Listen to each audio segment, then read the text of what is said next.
విశ్వాసమును కాపాడుకోవాలి. దేన్ని కాపాడుకోవాలి? Yes, faith. విశ్వాసం అనేది చాలా ప్రాముఖ్యమైనది. Science is the fact, religion is the faith అని మనం గుర్తుపెట్టుకోవాలి. కాబట్టి ఈ రిలీజియన్కు ఉన్నటువంటి ప్రాముఖ్యత ఏంటంటే ద ఫెయిత్. మన విశ్వాసం అనేటువంటిది చాలా ప్రాముఖ్యమైనది. దేవుని వాక్యం అంటుంది హెబ్రీలకు రాసిన పత్రికలో, విశ్వాసము లేకుండా దేవునికి ఇష్టలై ఉండుట అసాధ్యమైనటువంటి సంగతి. కాబట్టి నువ్వు దేవుని మందిరానికి వస్తున్నావు కదా, దేవుడు నాకు కార్యము చేస్తాడని నువ్వు నమ్మాలి. నువ్వు ప్రార్థిస్తున్నావు కదా, ఉపవాసాలు ఉంటున్నావు కదా, నువ్వు దేవుని సన్నిధికి మరొకరిని తీసుకొని వస్తున్నావు కదా, దేవుడు తప్పకుండా వీరి ఎడల ఒక కార్యము జరిగిస్తాడని నువ్వు నమ్మాలి. That is called a faith. అంటే ఉదాహరణకు ఏదైనా మనకు వ్యాధి వచ్చింది, ఏదైనా ఒక రోగం వచ్చింది, ఏదైనా ఒక కష్టం వచ్చింది, ఏదైనా ఒక ఇబ్బంది వచ్చింది, నేను ప్రార్థన చేస్తే ప్రభు వింటాడనే విశ్వాసం నీకుంటేనే చెయ్యి. లేకపోతే నువ్వు చేయగాకు, పక్క వాళ్ళకు చెప్పు చేయమని, వాళ్ళు ఏం చేస్తారు అంతే. కానీ నువ్వు తప్పకుండా ప్రార్థించాల్సిన అవసరత వచ్చినప్పుడు నువ్వు మోకరించే ప్రతిసారి నువ్వేమనుకోవాలనంటే, నా ప్రార్థన పరమునకు చేర్చబడుతుందని గుర్తుపెట్టుకోవాలి. నా ప్రార్థన సింహాసనము తాకుతుంది, సింహాసనాన్ని కదిలిస్తుందని నువ్వు గుర్తుపెట్టుకోవాలి. నా ప్రార్థన దేవుని దృష్టిలోకి వెళ్తుందని నువ్వు గుర్తుంచుకొని ప్రార్థన చేయగలిగితే అది ఈ రోజు కాకపోయినా రేపైనా, రేపు కాకపోయినా ఎల్లుండి కాకపోయినా అటవలేను, ఆ తర్వాత 10 రోజులకైనా తప్పకుండా ఆ ప్రార్థనకు తగినటువంటి విశ్వాసం నీలో ఉంది. కాబట్టి ఆ విశ్వాస పరిణామమును బట్టి, పరిమాణమును బట్టి తప్పకుండా నువ్వు ఆ మేలు పొందుకొని తీరుతావు. దాంట్లో ఎటువంటి మార్పు లేదు, కన్ఫ్యూజన్ అవసరం లేదు, కలవరం అంతకంటే అవసరం లేదు. నాకు ఆపరేషన్ రేపో ఎల్లుండో జరుగుతుందని నన్ను హైదరాబాద్ హాస్పిటల్కి తీసుకొని వెళ్ళినప్పుడు నన్ను దాసన్న తీసుకొని వెళ్ళాడు. పాస్టర్ అమ్మ ఇక్కడనే ఉంది, దాసన్న నన్ను తీసుకొని వెళ్ళినప్పుడు ఇక రేపో ఎల్లుండో ఆపరేషన్. సరే అని చెప్పేసి ఆపరేషన్కు నన్ను ఆ రోజు తీసుకొని వెళ్తే, నేను దైవజనులు పీటర్ అన్న గారు నన్ను వాళ్ళ ఇంట్లోకి తీసుకెళ్ళాడు. వాళ్ళది పెద్ద ఇల్లు, ఒక బెడ్రూమ్లో నేనున్నాను. అయితే ఆ సమయంలో నేను ఒక్కడిని ఉన్నాను. అన్న దాసన్న నన్ను విడిచిపెట్టేసి వచ్చేసిండు. ఎందుకంటే వాళ్ళ మామగారు చనిపోయారుట. వాళ్ళ మామగారు చనిపోతే నన్ను అక్కడ విడిచిపెట్టిండు. నేను మళ్ళీ వస్తాను, రేపు కదా నీకు ఆపరేషను, ఈరోజు నేను ఆ సమాధి కార్యక్రమం చూసుకొని నేను వస్తాను రా, నువ్వు జాగ్రత్తగా ఉండు, ధైర్యంగా ఉండు, నేను వచ్చేస్తానని చెప్పేసి అన్న వచ్చేసాడు. ఇంట్లో దైవజనుడు పీటర్ అన్న గారు కూడా లేరు, పాస్టర్ అమ్మ గారు ఉన్నారు. అక్క చాలా ప్రేమ కలిగింది, అక్క నన్ను బాగా చూసుకుంది. ఆ అక్కగారు, అన్న నువ్వు పండుకో అన్న, నువ్వేం దాని గురించి ఆలోచన చేయొద్దు, నువ్వు ప్రార్థన చేసుకొని పండుకో అని చెప్పింది. ఏం ప్రార్థన చేసుకొని పండుకుంటావు? అది మేజర్ ఇన్సిడెంట్ కాబట్టి నా జీవితంలో, క్యాన్సర్ అనేది మామూలు విషయం కాదు కాబట్టి, దాని గురించి ఎన్నో రకాలుగా విన్నాం కాబట్టి చాలా భయంతోనే ఉన్నాను నేను. మీరందరూ ప్రార్థిస్తున్నారనే ధైర్యం నాకుంది, యేసయ్య బాగు చేస్తాడనే గొప్ప విశ్వాసం ఉంది. అనేక మంది సేవకులు నా కొరకు విజ్ఞాపన చేస్తున్నారని నమ్మకం ఉంది. కొంతమంది విజ్ఞాపన చేసే స్త్రీలు, పరిచర్య చేసే స్త్రీలు కూడా ప్రత్యేకంగా చర్చిలోకి వచ్చి వాళ్ళు నా కొరకు ప్రార్థన చేసిపోతున్నారనే సంగతి నా దృష్టికి వచ్చింది, నేను ఎరుగుదును. అయినా నాలో ఒక భయం అనేది, ఒక కలవరం అనేది నన్ను వీడిపోలేనటువంటి పరిస్థితి కనబడతా ఉంది.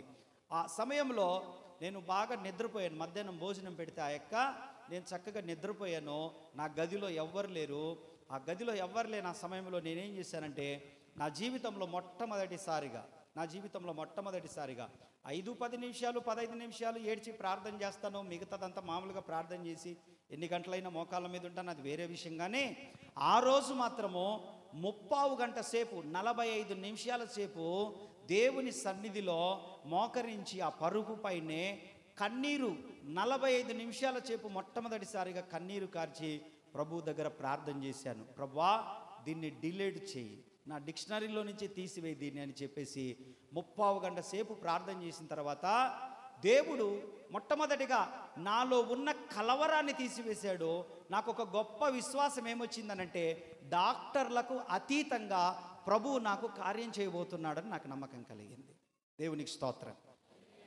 డాక్టర్లకు వచ్చిన రూమర్స్కు, వచ్చిన రిపోర్ట్స్కు అతీతంగా నా ప్రభువు నాకు కార్యం చేయబోతున్నాడు అని చెప్పి ఆ ప్రార్థన ద్వారా నాలో ఉన్న కలవరం తొలగిపోయింది, నాకు విశ్వాసం బలపరచబడింది, దేవుని దగ్గరికి నా ప్రార్థన వెళ్ళిపోయిందని చెప్పి నేను విశ్వాసముతో నేను ఉన్నాను. అన్ని రోజులు నాకు మిగతా వాళ్ళు ధైర్యం చెప్పారు, మరుసటి రోజు నుంచి నేను వచ్చిన వాళ్ళందరికీ ధైర్యం చెప్తా ఉన్నాను, నాకేం కాదని. దేవునికి స్తోత్రం. నాకేం కాదని నేను మరుసటి రోజు నుంచి అప్పటి నుంచి చెప్తున్నాను. ఈ ధైర్యం ఎక్కడి నుంచి వచ్చింది, ఈ విశ్వాసం ఎక్కడి నుంచి వచ్చిందనంటే 30 గంట సేపు నా కన్నీళ్లతో యేసయ్య పాదాలు దడిపిన తర్వాత నాకు ఒక గొప్ప నమ్మకం వచ్చింది. ఆపరేషన్కి అతీతంగా నా ప్రభు పని చేయబోతున్నాడు, డాక్టర్ల మాటలకు అతీతంగా ప్రభు పని చేయబోతున్నాడు. నా ఎదురుగా ఉన్న రిపోర్ట్స్కి అతీతంగా, ఆ రిపోర్ట్స్కు ₹1,00,000 పెట్టాను. రిపోర్ట్స్కు ఒక్కొక్క స్కానింగ్ 35,000, 10,000, 20,000, 70,000 స్కానింగ్లకు, కేవలం రిపోర్ట్లకు ₹1,00,000 పెట్టాను. ఈ రిపోర్ట్స్ అన్నిటకు దేవుడు ప్రతికూలంగా, ఈ రిపోర్ట్స్ అన్నిటకు దేవుడు వాటన్నిటిని పక్కన పెట్టేసి దేవుడు అతీతంగా పని చేయబోతున్నాడని ఎప్పుడు నాకు విశ్వాసం కలిగిందనంటే 30 గంట సేపు నా ప్రభు పాదాలు నేను కన్నీళ్లతో తడిపిన తర్వాత దేవుడు ఏం చేశాడో తెలుసా? వాళ్ళ సంతకాలు పెట్టించుకోవడానికి వచ్చినప్పుడు కూడా 50-50 ఛాన్సెస్ అంటే నేను నవ్వాను. 50-50 ఛాన్సెస్ అండి, ఆ 5 లక్షల పిల్లల పేరు మీద వేసుకోండి, ఎందుకు ఊరికే మీరు వేస్ట్ చేస్తున్నారన్నప్పుడు నేను అన్నాను, సంతకాలు పెడతాం లేదు సార్, మీరు హ్యాపీగా చెయ్యండి. మీ ఒక్కరి చేతిలో లేదు, దేవుని చేతిలో ఉందనుకున్నాను మనసులో. ఆయన తనలేదు, నేను నీ ఒక్కడి చేతిలో లేదులే, ఆయన చేతిలో ఉంది అంత నా జీవితం. నా శరీరము ద్వారా దేవుడు మహిమ పొందాలనుకుంటున్నాడు, నా సాక్ష్యము ద్వారా దేవుడు మహిమ పొందాలనుకుంటున్నాడు. అందుకే ఈ ముళ్ళు నాకు పెట్టాడు. ఓ నో ప్రాబ్లం, నేను ఆహ్వానిస్తున్నాను దీన్ని అని చెప్పేసి మనసులో ప్రార్థన చేసుకున్నాను, సంతకం పెట్టాను. ఆపరేషన్ అయిపోయిన తర్వాత ఆపరేషన్లోంచి బయటికి తీసుకొచ్చింది నాకు గుర్తులేదు, కానీ రాత్రి 10 గంటలకు అన్న, పాస్టర్ అమ్మ, ఇంకా వేరే పాస్టర్ గారు, డాక్టర్ గారు వచ్చి విజయరాజ్ అన్నప్పుడు నా కళ్ళు లైట్గా, అంటే తెరుచుకోలేను, మత్తులో ఉన్నాను, నాకు స్పర్శ ఎక్కువ తగలదు. ఆ టైంలో ఆ శబ్దం వినపడుతుంది, ఎవరో పిలుస్తున్నట్టుగా. సగం కళ్ళు తెరిస్తే అన్న, దాసన్న వెంటనే ఉండి ఆపరేషన్ సక్సెస్ అయిందిరా నీకు అని చెప్పాడు. డాక్టర్ గారు అన్నారు, నా వైద్య చరిత్రలో, నేను ఎక్స్పీరియన్స్లో నీదే గ్రాండ్ సక్సెస్ అయిందయ్యా. 4 గంటలు 10 మంది చేయాల్సినటువంటి ఆపరేషన్ను 1.5 గంటలో ముగించబడింది. నువ్వు పాస్టరు కాబట్టి నీ ప్రభువే చేశాడు ఈ కార్యక్రమం అంతే, నీ ప్రభువు చేశాడు అది. ఫెయిత్, విశ్వసించండి మీ ప్రార్థన ఆలకించబడుతుందని, విశ్వసించండి మీ వాగ్దానాలు నెరవేర్చబడతాయని, విశ్వసించండి మీ కార్యములను ప్రభు దగ్గరుండి జరిగిస్తాడని, విశ్వసించండి మీ పిల్లలకు మంచి భవిష్యత్తు మీ కళ్ళ ఎదుట మీరు చూసి అనుభవిస్తారని, విశ్వసించండి మీరు విశ్వాసంలో స్థిరపరచబడతారని, విశ్వసించండి ప్రతి విషయంలో దేవుని సహాయం నిత్యము నీకుంటుందని, నిత్యము ఉంటుందని, ఎవ్రీవేర్ నీకుంటుందని, ఎవ్రీ టైం నీకుంటుందని, ఎవ్రీ సెకండ్ అండ్ మినిట్ నీకుంటుందని నువ్వు విశ్వసించు. విశ్వాసం అనేది చాలా ప్రాముఖ్యమైనది. దేవునికి స్తోత్రం. నువ్వు విశ్వసించగలిగితే దేవుడు అంటున్నాడు, నీవు నా బిడ్డవు, నాకు ఇష్టము, నువ్వంటే నాకు ఇష్టము అని అంటున్నాడు. విశ్వాసము లేకుండా దేవునికి ఇష్టులై ఉండుట. పౌలయ్య గారు అంటాడు తిమోతితో రాస్తూ, 2వ తిమోతి రాసిన పత్రిక 4:7 అంటాడు. పౌలయ్య గారు అంటాడు 4:7 అంటాడు తిమోతి రాసిన 2వ పత్రికలో, విశ్వాసమును కాపాడుకొంటిని. అంత పెద్ద పౌలయ్య గారే అన్నారు, నేను కాపాడుకున్నాను విశ్వాసాన్ని అని. మనం కూడా ఏం కాపాడుకోవాలి? విశ్వాసాన్ని కాపాడుకో, నీ కార్యములు జరుగుతాయి. విశ్వాసాన్ని కాపాడుకో, నువ్వు అనుకున్నది జరుగుతుంది. విశ్వాసాన్ని కాపాడుకో, నిన్ను నీ ప్రార్థనను దాటి దేవుడు కార్యాలు చేయడు, ఆ పరిధిలోనే చేస్తాడు ఆయన. కాబట్టి విశ్వసించండి. దేవునికి స్తోత్ర. 2వది మనం విశ్వాసాన్ని కాపాడుకోవాలి. 3వది సాక్ష్యాన్ని కాపాడుకోవాలని చెప్పాను. ఏం చెప్పాను పోయిన వారము? చాలా ప్రాముఖ్యమైనది ఒక క్రైస్తవునికి ఇది, సాక్ష్యము కాపాడుకోవాలని చెప్పాను. అందులో భాగంగా అపోస్తుల కార్యం 15వ అధ్యాయం 1-2 వచనాలు చెప్పి, అదేవిధంగా ఇప్పుడు దినవృత్తాంతముల 2వ గ్రంథంలో 24వ అధ్యాయం 15వ వచనం చదవండి. పోయిన వారం చెప్పాను అపోస్తుల కార్యంలో, దానిలో నుంచి దాటుకొని రండి. దినవృత్తాంతముల 2వ గ్రంథము 24వ అధ్యాయం 15వ వచనం చదవండి. సాక్ష్యాన్ని కాపాడుకున్న వ్యక్తి కనపడతాడు. ఉమ్, ఉమ్, ఉమ్. 130 సంవత్సరములు కలిగిన వాడు అతడు ఇశ్రాయేలీయులలో ఒకటి దేవుని దృష్టికిని, రెండవది తన ఇంటి వారి దృష్టికిని మంచివాడై ప్రవర్తించెను. చప్పట్లు కొట్టాలి. టిక్ చేసుకోండి, రాసుకోండి, అండర్లైన్ చేసుకోండి, మనసులో ఉంచుకోండి. ఈ సాక్ష్యం కావాలి మనకు. ఈ సాక్ష్యం కావాలి మనకు, నీకు నాకు ఈ సాక్ష్యం కావాలి. సంఘంలో మనకు సాక్ష్యం ఉండాలి, ఇంట్లో సాక్ష్యం ఉండాలి, పొలానికి వెళ్ళినప్పుడు అక్కడ సాక్ష్యం ఉండాలి, ఆఫీసుకు వెళ్ళినప్పుడు సాక్ష్యం ఉండాలి, దేవుని దగ్గర సాక్ష్యం ఉండాలి, నీ సొంత వారి దగ్గర కూడా చెప్పాలి మాట. ఉండాలా వద్దా? ఉండాలి. మనం క్రైస్తవులం కాబట్టి మనం సాక్ష్యం కాపాడుకోవాలి. యెహోయాదా దినముల గురించి మాట్లాడుతూ అతడట దేవుని దృష్టికి, అబ్బా ఎవరి దృష్టికి? మనం మనుషులను మాయ చేయగలమేమో, దేవుని మాయ చేయగలమా? దేవుడు పై రూపమును చూసేవాడు కాదు, పై రూపమును లక్ష్య పెట్టేవాడు కాదు, మన అందచందములు చూసేవాడు కాదు, మన దగ్గర ఎంత ఉందో చూసేవాడు కాదు, మనం ఏమై ఉన్నామో చూసేవాడు కాదు, మన హృదయాన్ని చూసేవాడు ఆయన. ఆమేన్, ఆమేన్. అబీనాదాబు వచ్చి నిలబడితే లైన్లో, రాజుగా నన్ను అభిషేకించు అని సమూయేలు దగ్గర నిలబడితే పక్కకు పోరా నాయన, నువ్వు కాదు. ఆమేన్. నీ దేహదారుఢ్యమును బట్టి, నీ అందమును బట్టి, నీకున్నటువంటి కండబలాన్ని బట్టి, అండబలాన్ని బట్టి నిన్ను ఎన్నుకోవట్లేదు దేవుడు. పొలంలో ఒకడున్నాడు, మాసిన బట్టలతో ఒకడున్నాడు, మంచి మనస్సు కలిగిన వాడు ఒకడున్నాడు, దేవుని యుద్ధములు చేయగలిగిన వాడు ఒకడున్నాడు. వాడికి రూపం లేకపోయినా, పైకి మంచి బట్టలు లేకపోయినా, నిలబడితే వాసన వచ్చినా, నిలబడితే ఆ గొర్రెల కంపు వచ్చినా వాడి హృదయం మంచిది. కాబట్టి అటువంటి వాడిని నేను ఎన్నుకుంటానని మంచి సాక్ష్యము కలిగిన వాడిని ఎన్నుకున్నాడు యేసు ప్రభు. ఆమేన్. మనం పేదవాళ్ళమే అయి ఉండొచ్చండి, మనకు సరైన బట్టలు లేకపోయి ఉండొచ్చు. So what? ప్రభు మనల్ని ఎన్నుకున్నాడు. లోకములో ఏమన్నాడు? కొరింథీయులకు రాసిన మొదటి పత్రికలో 1వ అధ్యాయం 26వ వచనంలో ఏమన్నాడు? ఎన్నిక లేని వారిని ఎన్నుకున్నానన్నాడు, తృణీకరించబడిన వారిని ఎన్నుకున్నాను. చదవద్దులే, నా వైపు చూడండి. తృణీకరించబడిన వారిని నేను ఎన్నుకున్నానన్నాడు. అవును, మనము అయిన వారి చేత తృణీకరించబడి ఉండొచ్చేమో, వాళ్ళ ఇళ్ళ చేత మనకు గుర్తింపు లేకపోయి ఉండొచ్చేమో, కానీ దేవుడు మనల్ని ఎన్నుకున్నాడని గుర్తుపెట్టుకోండి.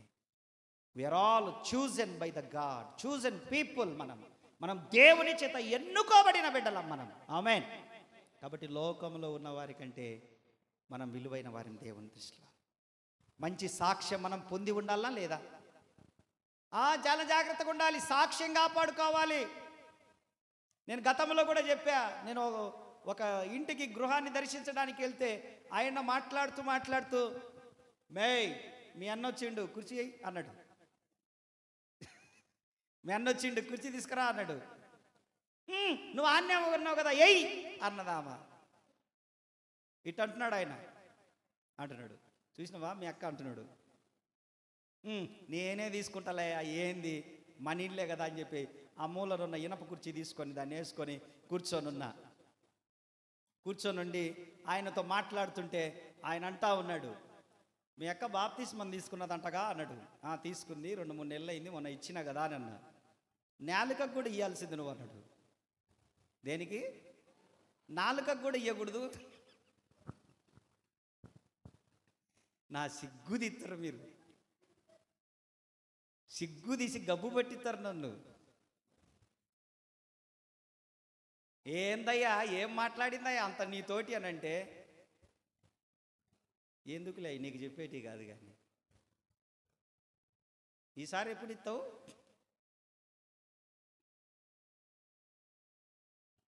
ఇదిగో వింటున్నా, నువ్వు అన్నతో ఏం చెప్తున్నావు అన్నీ వింటున్నా, చూసినావా? ఇక నువ్వు పోయినాక డేషన్లు పటపట, తపేలాలు పటపట. ఇంట్లో మనం సాక్ష్యం కాపాడుకోవాలి. ఆమేన్. హల్లెలూయా, హల్లెలూయా. సాక్ష్యం కాపాడుకోవాలి. పురుషులారా సాక్ష్యం కాపాడుకోవాలి. యవన బిడ్డలారా సాక్ష్యాన్ని కాపాడుకోవాలి.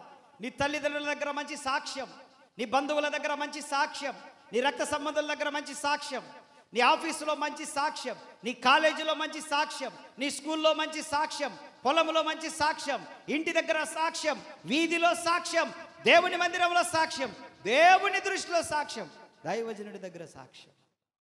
ఆమె యెహోయాదా అంటున్నాడు, అతనట దేవుని దృష్టిలో,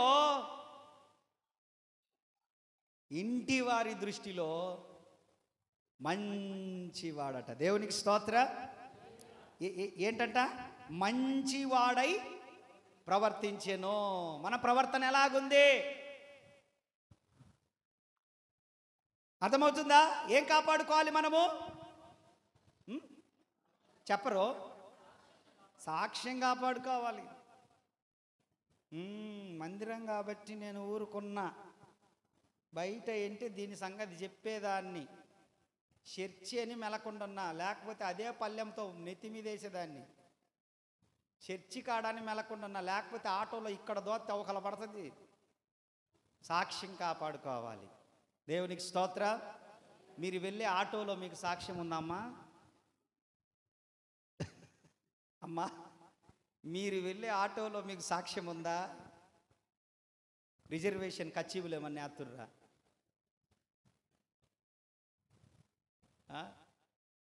మనం వెళ్ళే ఆటోలో సాక్ష్యం ఉందా? మనకు ఈ నుంచి ఆటోకి వెళ్తున్నాం, మళ్ళా వస్తున్నాం, సాక్ష్యం ఉందా?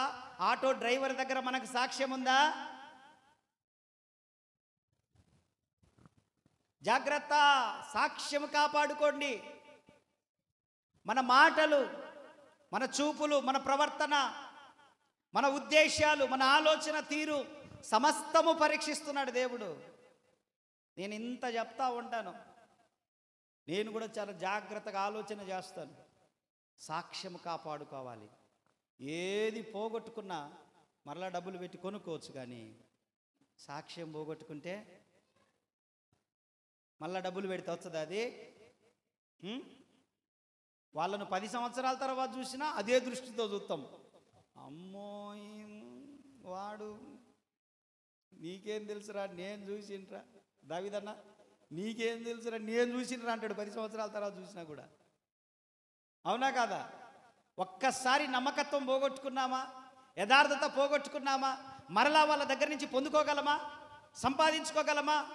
కాబట్టి మనం ఏం చేయాలంటే దేవుని దృష్టిలో, మన ఇంటి వారి దృష్టిలో మంచి వారై ఉండడానికి మనం అనుదినము మన కొన్ని పద్ధతులను కొన్ని సరి చేసుకుంటూ రావాలి. దేవునికి స్తోత్ర. హల్లెలూయా, హల్లెలూయా. నేను చాలా మంచితనంగా ఉంటానా, వాళ్ళే, అవును, మంచి వాళ్ళ మీదనే కన్ను ఉంటుంది. బాగా పండ్లు కాసే చెట్టుకే,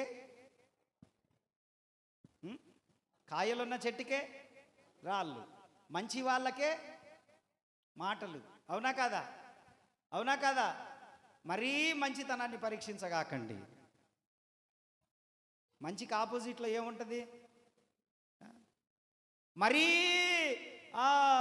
మంచితనాన్ని పరీక్షిస్తే చాలా ఇబ్బంది అవుతుంది. దేవునికి స్తోత్ర. మనం మంచోళ్ళుగా మారినప్పటి నుంచి ఎదుటోడు మన మీద పెత్తనం ఎక్కువ చేస్తుంటాడు, మనల్ని ఇంకా అణిచివేయాలని చూస్తూ ఉంటారు. ఈ సందర్భంగా మీకు ఒక చిన్నది చెప్పి నేను కొంచెం ముగింపులోనికి వస్తా. మీకు బాగా తెలిసిందేలే, ఎంత మంచోళ్ళుగా ఉండాలో చెప్తా. అతి మంచితనం పనికిరాదు. అర్థమవుతుందా? అతి మంచితనం పనికిరాదు. దాన్ని కాపాడుకోవడానికి మళ్ళీ పెద్ద పని. ఒక ఊరిలో ఒక పాము ఉందంట. ఏంటిది? ఒక పాము. ఆ పాము చర్చికి పోయేటోళ్ళని ఎవరిని పోనీయట్లేదంట. ఆ దారిలో వస్తే బుస్ అంటుందంట. ఏందమ్మా మీరు చర్చికి రాలేదని పాస్టర్ గారు వాళ్ళని అడిగితే, ఏడ పాస్టర్ గారు, ఆ దారిలో ఒక పాము ఉంది, అది భయంకరమైన పాము, దాన్ని ఎవరు చంపలేకపోతుండ్రు, అందుకని మేము చర్చికి రాలేకపోతున్నాం, ఆ పాముతో పెద్ద ప్రాబ్లం అయింది మాకు. ఆ పాము చచ్చిపోతే కానీ మేము రాలేం పాస్టర్ గారు అని అంటే, సరే సరే ఆ పాముతో నేను మాట్లాడతలే, మీరు ఆగండి, వచ్చే వారం నుంచి వచ్చేయండి, ఈ వారం నేను పాముతో మాట్లాడతానని పాము దగ్గరికి పోయిండంట. పామా వందనాలు అని చెప్పిండంట. వందనాలు అయ్యగారు అన్నదంట. ఏంటి నువ్వు ఎవరిని చర్చికి రానివ్వట్లేదంట, తప్పు కదా, దేవుడు కోపడతాడు కదా, కాబట్టి ఈరోజు నుంచి నువ్వు మారు మనసు పొందు, నీకు అంత కోపం పనికిరాదు, చూసి చూడనట్టు పో, ఎవరినంటే వాళ్ళ మీదికి లేగాకు, కొంచెం అన్నాడంట. సరే పాస్టర్ గారు మీరు చెప్పారు కదా, వింటాను, ఇప్పటి నుంచి నేను చాలా మంచిదానిగా ఉంటాను, మంచోడిని అయిపోతాను, ఇంకా మారిపోతాను, ఇంకా నేను పొరపాటు చేయను, కోపపడను, ఎవరిని గిల్లను గిచ్చను, ఎవరి మీద నిందలేను, ఎవరి జోలిపోను, నేను చాలా జాగ్రత్తగా ఉంటా, ఇప్పుడు నేను ఇంకా మారు మనసు పొందాను పాస్టర్ గారు, ఇంకా చూడండి నేను ఎంత మంచిదాన్నో, మీకే ప్రజలు సాక్ష్యం చెప్తారు పోండి అని చెప్పిందంట. ఓకే అని చెప్పి దానికి ప్రార్థన చేసి వచ్చేసిండంట. ఒక 3 వారాల తర్వాత 2 వారాల తర్వాత ఆ పాము ఒకరోజు పాస్టర్ గారి దగ్గరికి ఎత్తుక్కుంటూ చర్చి కాడికి వచ్చిందంట. పాస్టర్ గారు వందనాలండి అన్నదంట. ఏంది, ఏమైంది నీకు, ఏంది మొత్తము, ఏంది అంత చెప్పుల ఆ అడుగులున్నాయి, కాళ్ళతో దొక్కినట్టుగా ఉన్నాయి, తోకేంది అట్టయిపోయింది, నీ తలేంది ఇట్టయిపోయింది, నీ నడుము నిగనిగలాడుతుండేది ఏంది ఇట్టయిపోయింది, నీ చర్మం అంతా ఏంది ఊడిపోతున్నట్టుంది, ఏంది ఏమైంది అని అన్నాడంట. పాస్టర్ గారు మీరు మంచోళ్ళుగా మారమంటే నేను మంచిదాన్ని అయ్యాను, నేను ఎవరిని బుస్ అనట్లేదు, ఎవరిని కాటేయట్లేదు, అసలు ఎవరి జోలి పోవట్లేదు, నేను ఎవరి జోలి పోవట్లేదు, వాళ్ళు ఏం చేసినా నేనేమనట్లేదని నన్ను తొక్కుకుంటూనే పోతున్నారు వీళ్ళు. ఏదంట, నేను మంచిదాన్ని అయినానని చెప్పి వీళ్ళు ఏం చేస్తున్నారు, నన్ను ఇంకా తొక్కాలని చూస్తుండ్రు, ఇంకా నన్ను ఇబ్బంది పెడుతుండ్రు, ప్రార్థన చేయండి పాస్టర్ గారు స్వస్థత కోసం అన్నాడంట. ఒరే ఎట్ట కాదు, ప్రార్థన చేస్తా కానీ నీ స్వస్థత కొరకు ఇంత మంచిదానిగా ప్రవర్తించగాకు, అప్పుడప్పుడు బుస్ అంటుండు, లేకపోతే ఈ లోకము నిన్ను తొక్కేయాలని చూస్తుంది.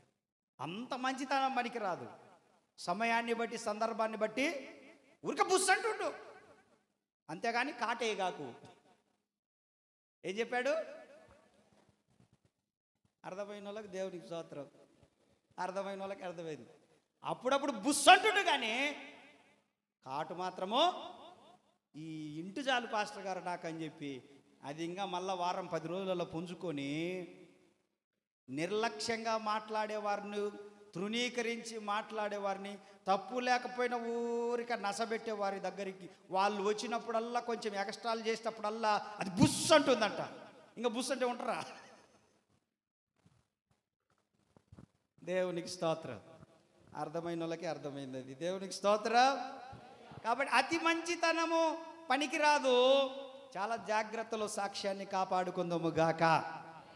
ఇంకొక మాట చెప్తాను, మనము ప్రవర్తన కాపాడుకోవాలి. ఇంకొకటి ప్రవర్తన, కీర్తనలో 37:23, కీర్తనలు 37:23, దినవృత్తాంతముల 2వ గ్రంథం 6వ అధ్యాయం 16-17 వచనాలు. ఒకని నడత యెహోవా చేతనే స్థిరపరచబడును, వాని ప్రవర్తన చూచి ఆయన ఆనందించును. హల్లెలూయా చెప్పండి, స్తోత్రం చెప్పండి. ఒకని ప్రవర్తనను చూచి ఆయన ఆనందిస్తాడంట. మన ప్రవర్తన మనం ఏం చేయాలంటే కాపాడుకోవాలి.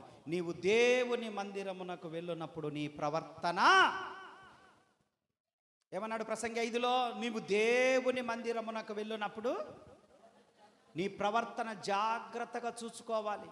దేవుని మందిరంలోకి వస్తున్నప్పుడే ముసుకేసుకోవాలి. మీరు వీడికి వచ్చి నాకు అట్టని ఇట్టని ఇట్టని ఇట్టని చేయకూడదు. దేవుని మందిరంలోనికి ఎంటర్ అవుతున్నామా, ముస్లిం వాళ్ళని చూడండి ఎట్లా ఉంటారు తెలుసుగా మనకి. ముస్లిం వాళ్ళని చూడండి, బుర్కా లేకుండా బయటకు వస్తారా? పురుషులు చూడండి, టోపీ లేకుండా మసీదు లేకపోతారా? మరి ఇంత చెప్పినా మీరు ఎందుకు ముసుగేయలే? నీ దిక్కున్న చెప్పుకోమనే.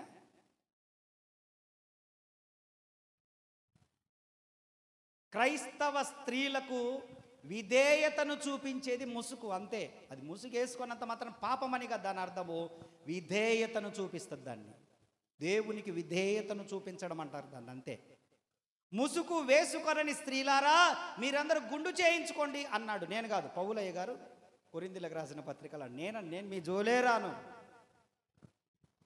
క్రైస్తవ స్త్రీలారా మీరు ముసుగు వేసుకొనండి, లేదా మీరు గుండు చేయించుకోండి.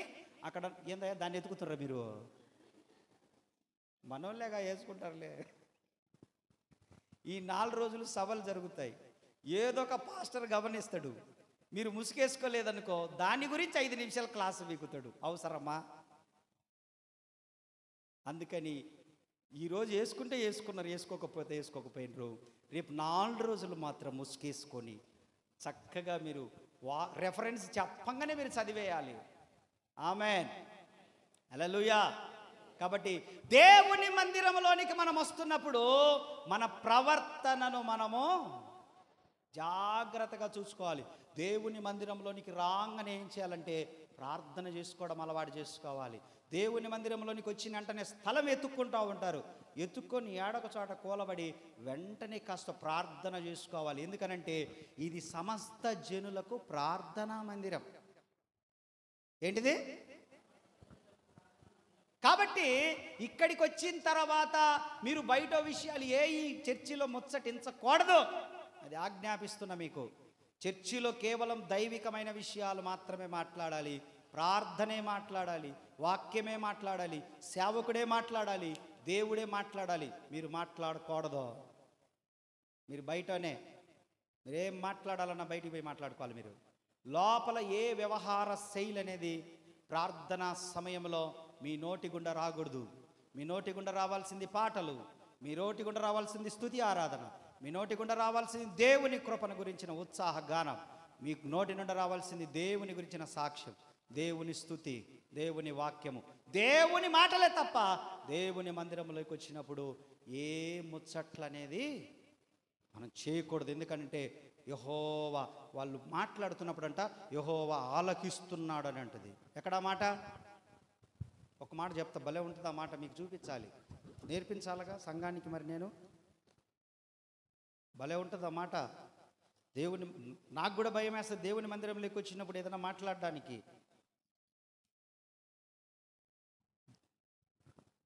దేవుని మందిరంలోకి వచ్చినప్పుడు మాట్లాడడానికి మనం చాలా జాగ్రత్తగా ఉండాలి. ఏదంటే అది మనం మాట్లాడితే దేవుడు వింటూ ఉంటాడు దాన్ని. దేవుని బిడ్డలు మాట్లాడుతున్నప్పుడు దేవుడు వింటా ఉన్నాడంట. ఎక్కడబ్బా అది? దేవుని యందు భయభక్తులు కలిగిన వారు మాట్లాడుచుండగా యెహోవా ఆలకించెను అని అంటాడు అక్కడ. చిన్న ప్రవక్తల గ్రంథంలో ఉంటుంది అది.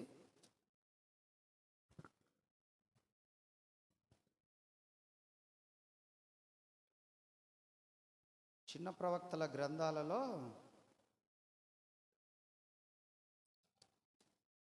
ఉంటుంది ఆ మాట. సరేలే, ఇంకొకసారి ఆయన చూపిస్తాను దాన్ని. చాలా చక్కని మాట మనకు కనపడుతుంది. కాబట్టి మనం ఏం చేయాలనంటే దేవుని మందిరంలోకి వచ్చినప్పుడు దేవుని గురించిన మాటలు తప్ప వేరే మాటలు మన నోటుల నుండి రాకుండా మనం చూసుకోవాలి. మనం చాలా జాగ్రత్త పడాలి. మనం అనాలోచితంగా మాట్లాడితే దేవుడు దాన్ని కూడా లెక్కలోకి తీసుకుంటాడట.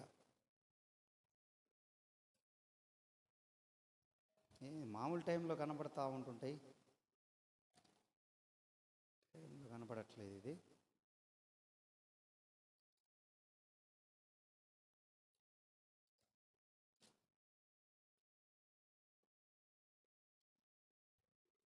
ఒక మాట ఉంటుందండి, యెహోవా యందు భయభక్తులు గలవారు మాట్లాడుచుండగా యెహోవా ఆలకించెను అని అంటాడు. సరేలే,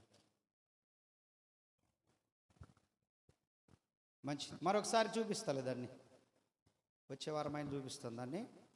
కాబట్టి దేవుని మందిరంలో మన ప్రవర్తన జాగ్రత్తగా చూసుకుందాం. చివరిది ఒక మాట చదివి నేను ముగిస్తాను. చివరిది ఒక మాట, మనస్సును కాపాడుకోవాలి. ఏంటిది? మనస్సును కాపాడుకోవాలి. ద్వితీయోపదేశకాండం 4:9 అంటాడు, అయితే నీవు జాగ్రత్త పడుము, నీవు కన్నులారా చూచిన వాటిని మరొక యుండునట్లు అవి నీ జీవిత కాలమంతయు నీ హృదయములో నుండి తొలగిపోకుండానట్లును నీ మనస్సును బహు జాగ్రత్తగా కాపాడుకొనుము అని అంటాడు. మనస్సు పరిపరి విధాలుగా పరిగెడతా ఉంటుంది. అది దాన్ని కాపాడుకోవాలి మనము, అటు ఇటు పరిగెత్తకుండా. ఎందుకంటే దానివల్ల మనం మూల్యం చెల్లించుకోవాల్సినవి చాలా ఉంటాయి. కాబట్టి మనస్సు పరిగెడుతున్నప్పుడు చాలా జాగ్రత్తగా మనము దాన్ని కాచుకునేటువంటి క్రమంలో మనం ముందుముగాక. ఆమేన్. చివరిది ఒక మాట చెప్తాను. పరిచర్యను కాపాడుకోవాలి. దేనండి? పరిచర్యను కాపాడుకోవాలి. పరిచర్య చేస్తుంటారు కొంతమంది నమ్మకంగా బిడ్డలు. పరిచర్యను మనం కాపాడుకోవాలి. మనం చేస్తున్న పరిచర్యను మనం కాపాడుకోవాలి, దాన్ని పోగొట్టుకోకూడదు. ఏ పని అయితే దేవుని పని చేస్తున్నామో అది చాలా భాగ్యమని ఎంచుకొని ఈ పని నేను చెయ్యాలి అని చెప్పేసి ఆ పరిచర్యలో రకాలు ఉన్నాయి. పోయిన వారం, అంతకుముందు వారం, 3 వారాల నుంచి చెప్తా ఉన్నాను. పరిచర్యలో రకాలు ఉన్నాయి. కొంతమంది విజ్ఞాపన చేసే పరిచర్య, కొంతమంది పాటలు పాడే పరిచర్య, కొంతమంది వంట పరిచర్య, కొంతమంది పట్టాలు పరిచే పరిచర్య, కొంతమంది ఇవన్నీ సౌండ్ సిస్టమ్ పెట్టేది, సంగీతం చేసేది. అదేవిధంగా కొంతమందికి దేవుడు ఇచ్చిన వాటిలో దేవుని పరిచర్యను ప్రోత్సహించేది, ఆర్థికంగా సహకరిస్తూ ప్రోత్సహించే పరిచర్య. కాబట్టి అలాగున్న పరిచర్యలు నానాక రకాలుగా ఉన్నాయి. ఈ పరిచర్యలన్నిటిని ఏ పరిచర్య అయితే, ఎందుకు చెప్తున్నానంటే కొంతమంది మీటింగులు పెట్టిన ప్రతిసారి కేవలం దైవజనుల కొరకు వారు కొంత కానుకలు ఇస్తూ ఉంటారు. అదొక పరిచర్య. దైవజనుల కొరకే నేను విత్తాలి, అదొక పరిచర్య. వంట పరిచర్య కొరకు నేను విత్తాలి, అదొక పరిచర్య. ఇదిగో పలానా దాని కొరకు నేను చెయ్యాలి, అది కూడా పరిచర్య. ఇవన్నీ పరిచర్యలు. వీటన్నిటి మీద నేను చూసుకునేది ఇదొక పరిచర్య. అందరం కలిస్తేనే దేవుని పని జరుగుతుంది. 5 ఏళ్ళు కలిస్తేనే పిడికిలే. అలాగే అన్ని అవయవాలు పనిచేస్తేనే మనిషి. ఏ ఒక్క అవయవం పని చేయకపోయినా పెరాలసిస్ వచ్చేస్తుంది, మళ్ళీ ఇబ్బంది అయిపోతుంది. కాబట్టి అందరం పని చేస్తేనే దేవుని పని కొనసాగుతుంది. కాబట్టి బిడ్లారా, ఈ పరిచర్యలో మీరందరూ పాలిభాగస్తులుగా ఉండండి. దీన్నంతటినీ కాపాడుకుందాం. దేవుడి మాటలు దీవించునుగాక. ఆమేన్. తలలోంచి కళ్ళు మూయండి. చిన్న ప్రార్థన ఆశీర్వాదంతో నేను ముగిస్తాను. ఎల్లుండి నుంచి మనకు మీటింగ్స్ ఉన్నాయి. మీరందరూ ప్రార్థించండి మీటింగుల కొరకు. అందరూ సాధ్యమైనంత వరకు ఒక్కొక్కరిని ఈ మీటింగులకు ప్రేమతో తీసుకొని రండి. అదేవిధంగా ప్రతి ఒక్కరు కూడా మీ కుటుంబంలో నుంచి ఒక కానుకనివ్వడానికి మీరు ప్రయత్నం చేయండి. మీ సామర్థ్యము కొలది, మీ అనుకూలతను బట్టి దేవుడు మీకు చేసిన మేలులను జ్ఞాపకం చేసుకుంటూ దేవునికి తప్పకుండా మీరు కృతజ్ఞతగా కానుకలు ఇవ్వడానికి ప్రయత్నం చేయండి. ఎల్లుండి నుంచే సభలు ప్రారంభించబడతా ఉన్నాయి. నీ వంతుగా నువ్వు దేవుని పనికి సహకరించు. ప్రేమ కలిగిన తండ్రి, విశేషమైన మీ కృపను బట్టి వందనాలు చెల్లిస్తున్నా. మంచి దేవుడవు, చాలిన దేవుడవయ్యా. ఈ మధ్యాహ్న కాల సమయంలో మేము మీ సన్నిధిలో ఉన్నాం. నీ బిడ్డలను దీవించండి స్వామి. వచ్చిన ప్రతి కుటుంబాన్ని ఆశీర్వదించండి తండ్రి. ఈ పరిచర్య కొరకు ప్రతి కుటుంబము గుప్పిళ్ళు విప్పునట్లుగా, సహకరించున్నట్లుగా మీరు సహాయం చేయండి తండ్రి. మూయబడిన గుప్పిళ్ళు తెరవబడునుగాక యేసు నామములో. నాయనా, ప్రతి ఒక్కరి పరిచర్యకు మరొక్కరిని పరిచయం చేయుటకు మీరు సహాయం చేయండి. సభలు ఘనంగా జరిగించండి. రాబోతున్న సేవకులను బట్టి కూడా నీకు వందనాలయ్యా. మా అందరితో మాట్లాడి పరిచర్యను ఆశీర్వదించండి. వచ్చిన ప్రతి కుటుంబాన్ని దీవించండి. నైనా, పరిచర్యలో సహకరిస్తున్న యవ్వన బిడ్డలను కూడా దీవించండి. ప్రతి కుటుంబాన్ని ఆశీర్వదించండి తండ్రి. నీకు వందనాలు. ఎవరైతే అనారోగ్యంగా ఉన్నారో వారిని స్వస్థపరచండి అయ్యా. నైనా, నీకు వందనాలు చెల్లిస్తున్నాను ప్రభు. దోషాన్ని తొలగించు. ప్రతి కుటుంబాన్ని దీవించి మీరు పంపమని అందరూ కూడా ప్రభా మంగళవారం రోజు సిద్ధపడి నీ సన్నిధికి వచ్చుటకు సహాయం చేయండి. మేలు చేసి మీరు మహిమ పొందమని యేసు నామములో అడుగుచున్నాము తండ్రి. పరమ తండ్రి అయిన దేవుని ప్రేమ, ఆయన కుమారుడైన యేసుక్రీస్తు కృప, పరిశుద్ధాత్మని యొక్క అన్యోన్య సహవాసం సన్నిధి మనకును సకల పరిశుద్ధులకు వచ్చిన ప్రతి ఒక్కరికి ప్రభు వచ్చినంత వరకు తోడైండి కాపాడునుగాక.